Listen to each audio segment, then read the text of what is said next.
accused 6 Democratic lawmakers of seditious behavior punishable by death. Just to be clear, does the president want to execute members of Congress?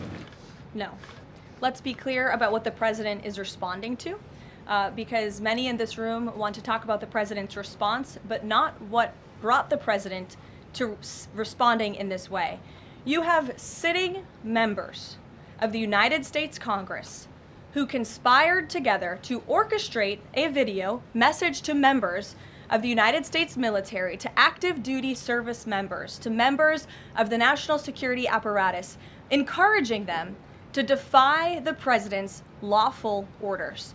The sanctity of our military rests on the chain of command. And if that chain of command is broken, it can lead to people getting killed.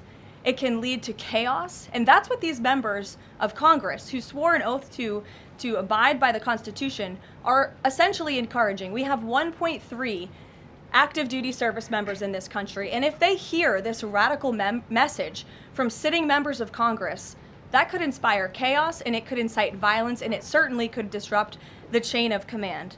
These 3 members of Congress, I will also add, knew exactly what they were doing. You look at Alyssa Slotkin. She's a former member of the CIA. Mark Kelly was a captain in the U.S. Navy. Maggie Goodlander was a naval officer, and notably, she is also the wife of Joe Biden's national security former advisor, Jake Sullivan.